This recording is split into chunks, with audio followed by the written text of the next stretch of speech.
안녕하세요, 라이입니다. 오늘은 왕초보 탈출 두 번째 시간인데요. 오늘은 주식의 기초 용어에 대해서 알아볼 거예요. 일단 저번 시간에 말한 주식의 개념을 먼저 짚고 넘어갈게요. A라는 회사가 10억 원의 돈을 10명의 사람들에게 빌린다고 가정을 해볼게요. 이 회사는 돈을 빌리면서 사람들한테 증서를 써주는데요. 내가 너한테 1억 원의 빚을 졌고 향후 너한테 1억 원만큼의 권리를 줄게 하고 증서를 써주는 거예요. 그 증서가 주식인 거고요. 여기까지는 저번 주에 했던 얘기죠. 제가 저번 시간에 회사는 투자금을 모으기 위해서 주식시장에 상장을 한다고 말씀드렸잖아요. 회사를 여러 조각으로 나눈 뒤에 그 조각을 나누어 가는 게 주식이라고요. 내가 이 회사의 조각의 일부를 가지고 있으니까 조각을 갖고 있는 만큼 회사의 주주가 되는 거예요. 주식 투자를 하는 거는 내가 이 회사에 투자를 하는 겁니다. 그래서 지분과 의결권을 가지게 되는 거고요. 만약에 회사가 돈을 잘 벌어서 그 회사의 전체적인 값이 상승을 하게 되면은 내가 가지고 있는 조각의 가격이 점점 오를 테니까 수익도 받고 배당금도 받을 수 있는 거예요. 이때 이 조각들을 다 모은 거를 시가총액이라고 합니다. 시가총액은 주가 곱하기 총 주식수를 의미하는데요. 만약 A기업의 주가가 1,000원이고 총 주식수가 100개라면은 그 기업의 시가총액은 10만 원이 되는 거예요. 이해되셨나요? 다시 한번 말씀드리면 만약에 B라는 기업이 주가가 2,000원이고 총 주식수가 100개야. 그러면 그 B 기업은 시가총액이 20만 원이 되는 거죠. 이제 확실히 이해되셨죠? 그래서 시가총액이 크면 클수록 기업의 가치도 크다라고 볼 수 있습니다. 우리나라의 시가총액 1위 기업은 삼성전자고요. 미국의 시가총액 1위 기업은 애플입니다.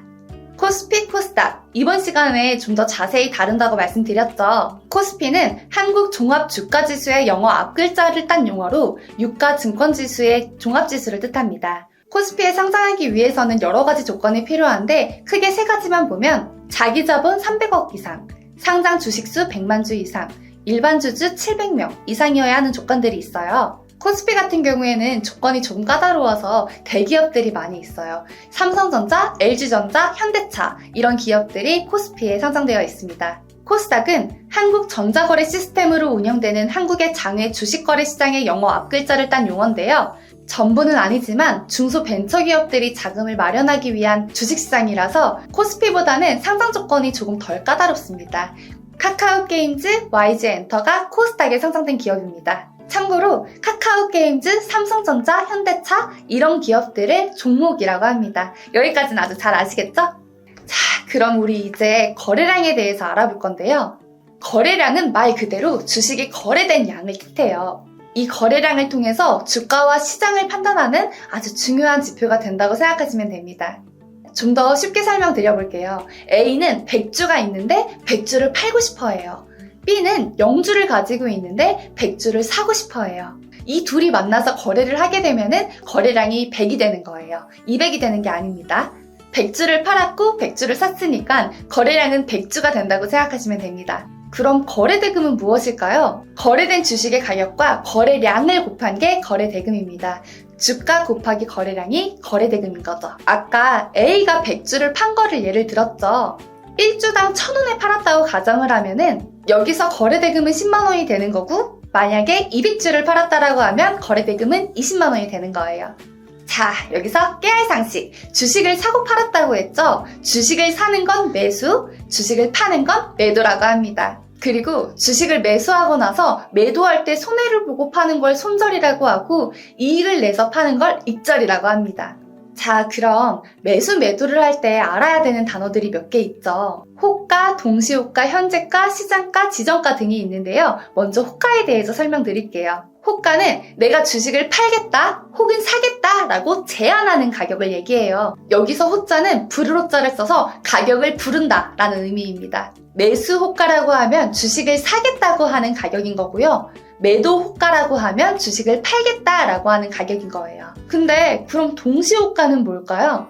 동시호가는 같은 시간에 같은 호가로 들어온 주문을 이야기해요. 하지만 실제로 쓰이는 동시호가의 뜻은 좀 다르죠. 우리가 사용하는 동시호가의 의미는 일정 시간 동안 주문을 모아서 적절한 가격에 동시로 체결하는 걸 말해요. 주식의 정규 시간은 9시부터 3시 반까지죠. 그런데 9시 전인 8시 30분부터 주문을 넣을 수 있다는 사실 알고 계셨나요? 이 30분 동안 매수 주문과 매도 주문을 동시에 받는 거죠. 하지만 이때 실제 거래가 체결되진 않아요. 정규장이 열리는 오전 9시가 되면 누적된 매수 주문과 매도 주문을 분석해서 가장 적절한 가격, 즉 동시호가를 계산한 다음 정해진 가격으로 한꺼번에 거래를 성사시킵니다. 정리하자면 일정 시간 동안의 주문을 같은 시간에 낸 주문으로 처리하기 때문에 동시호가, 즉 동시에 호가를 부른다, 동시에 호가를 체결한다 라고 부르는 거죠. 동시호가에서는 가격이 우선 체결이고 시간이 두 번째예요. 높은 가격으로 사겠다라고 한 사람이 우선 매수자가 되는 거예요.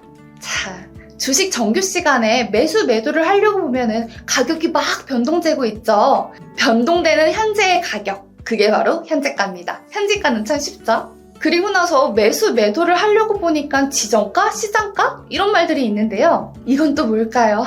지정가는 말 그대로 내가 거래하고 싶은 가격을 정하고 수량까지 정해서 주문하는 거를 지정가라고 해요. 지금 이 시점에서 체결이 가능할 것 같은 호가를 적어서 주문을 넣고 기다리는 거죠. 그럼 시장가는 무슨 뜻일까요? 시장가는 가격과 수량을 제가 정하지 않아요. 그냥 몇 주를 사겠다라고 주문을 넣으면은 주문이 접수된 시간에 매수에 가장 유리한 가격으로 매매가 성립되는 게 시장가예요. 시장가의 특징이자 장점은 제가 주문을 넣으면 그 즉시 체결이 된다는 점이에요. 가격은 계속 바뀌는데 그 움직임을 읽고 사려고 하면 가격이 계속 올라버려서 체결을 못할 수도 있겠죠. 그렇기 때문에 가격은 얼마여도 상관없으니 나는 그냥 당장 살래! 라고 말하는 게 시장가라고 생각하시면 됩니다. 이건 나중에 매수 매도하는 영상을 보시면 보다 쉽게 이해하실 수 있을 것 같아요. 오늘은 정말 많은 단어들이 나왔는데 다 이들 이해는 되셨는지요? 제가 공부한 것들을 최대한 쉽게 전달하고 있는데 잘 이해가 되셨으면 좋겠습니다. 자, 우리 같이 앞으로 공부 열심히 해봐요. 오늘 영상에도 댓글로 많은 참여 부탁드릴게요. 감사합니다.